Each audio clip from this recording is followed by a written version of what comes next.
হ্যাঁ বড় মামা, এই ট্যাবলেট কি 3 বেলা 3টে? আচ্ছা আচ্ছা আচ্ছা, খাওয়ার আগে খাবি না পরে খাবি? আচ্ছা ঠিক আছে। আসসালামু আলাইকুম মামা। ভুল করে একটা কল বেশি করে ফালা দিলে পরে সেটা হিসেব তোমরা করো। আর একই সমস্যার কথা যখন বারবার কল করে তোমাকে জিজ্ঞেস করা লাগে, 1 মিনিটের কল যখন 6 মিনিট হয় তখন সমস্যা হয় না, তাই না? কে তোমার যা সমস্যার কথা একবারে বলি তো পারতে, বারবার জিজ্ঞেস করছি বারবার করে করছো। আসসালামু আলাইকুম। ওয়ালাইকুম আসসালাম। সিরিয়ালে আসেন, দেখতেছেন না রুগী দেখতেছি। কি দাঁত কালা কি দেখতেছো? কি তুমি আমার কম্পাউন্ডার হয়েছো তাই না? ডাক্তার, তুমি তো ভুল বুঝতে চাও। উনি তো চিকিৎসার জন্য আসেনি, উনি তো থাকে সেই আমেরিকার দেশে। আমেরিকা? তা আমার কাছে আপনার কি দরকার ভাই? ভাইজান, আমার নাম এমডি বুখারি। আমি একটা খোঁজ পেয়ে আপনার কাছে এসেছি। ভাই আপনি একটু চুপ করেন, আমি কথাটা বোঝাই করি। শোনো ডাক্তার, উনি আমার ঘরে বুড়ির বিয়ের প্রস্তাব নিয়ে আসে। আমি যতটুকু বুঝেছি ওনার কোনো ছোট ভাই বা শালা টালা আছে, তার সাথে বুড়ির বিয়ে দিয়ে মানে আমেরিকার দেশে নিয়ে যাবি। ওই শুনেছি যে ওই যে আমেরিকার দেশে যারা থাকে তারা তো ওখানকার নাগরিক, যে কোনো দেশের যে কোনো মেয়ে বিয়ে করলে পরে ওদের বউ হিসেবে আমেরিকা নিয়ে যাবে পারে বলে। এর ভিতর তোর এত কিছু জানা হয়ে গেছে? হ্যাঁ, খোঁজ করলে লাগিলা বিয়ে শাদীর ব্যাপারে একটু ভালো করে খোঁজ করলে হয় উচিত। ও তোমার তো একটা কথা কয় হয় না ডাক্তার, এই ভাই লটারি করে ওদের গুতি গুতি আমেরিকার দেশে চলে গেছে। ভাই আমি এবার বলি, ভাইজান ওখানে থাকতে আমার এক বন্ধুর কাছে আপনাদের খোঁজ পাইছি, তাই দেশে আসে সোজা আপনাদের কাছে চলে আসলেন। বহু খোঁজাখুঁজির পর আপনাকে পেয়েছি। যদি আপনাদের কোনো আপত্তি না থাকে। না না, আরে ভাই আপত্তি থাকবে কি জন্য? এটা তো খুব সুসংবাদ, খুব ভালো খবর। আমার ঘরে বুড়ি ফিরি ফিরি আমেরিকা চলে যায় পারবি, কি মজা, তাই না ডাক্তার? দেখেন ভাই, এসব ব্যাপারে আমি আপনার সাথে কোনো কথা কবে পারবো না।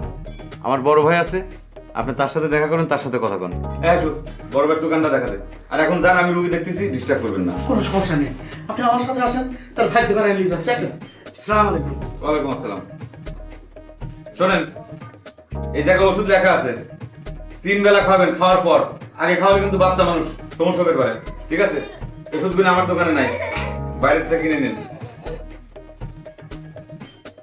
যত যাই কও, আমার গুলি একটুও ভালো থাকে না। বড় ভাই কথায় কথায় তোমাকে তুই তুই করে কেউ কথা কয়, কেউ যেন অসভ্য অসভ্য থাকে। চাপাক তা হবি কেন? সে তো ছোটবেলা থেকেই আমাকে তুই তুই করে কথা কয়।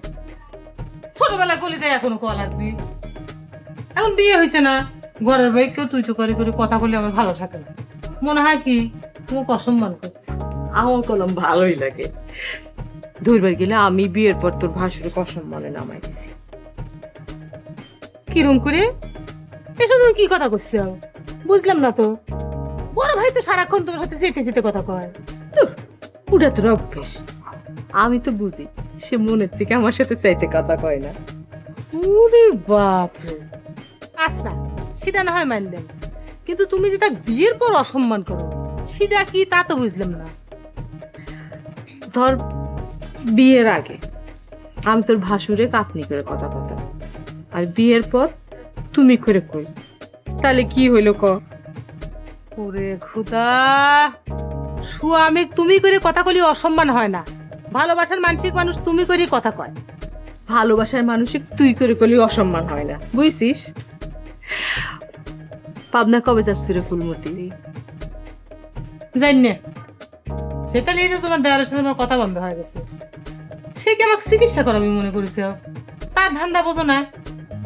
আমার সালপাল্লা হাজারে চিকিৎসা না করে 2 দিন পর নিজের একটা বিয়ে করার ধান্দা করি। তুই না একটা পাগল, কি কোষ না কোষ। আমাকে কামরুজ্জামান সেরকম সাওয়ালি না। শোন, তুই মন খারাপ করিস না, আমি কামরুজ্জামানে বুঝায় কয়ে দেব না। তোর ভাসুর তো আর আমাকে নিয়ে যাবে না, তুই যা চিকিৎসা করে আসি। তুগারের একটা সাওয়াল পাওয়াল হলি তো সে আমাকে বড় মা কয়ে ডাকবি, তাই না? আমি কইলাম তাকে নিয়ে নেবো, আমি খাওয়াবো, পড়াবো, খেলবো। আমি বড় মা না, তাই না রে?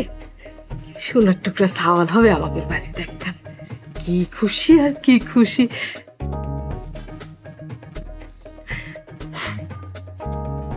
মন খারাপ করিস না, সব ঠিক হয়ে যাবে।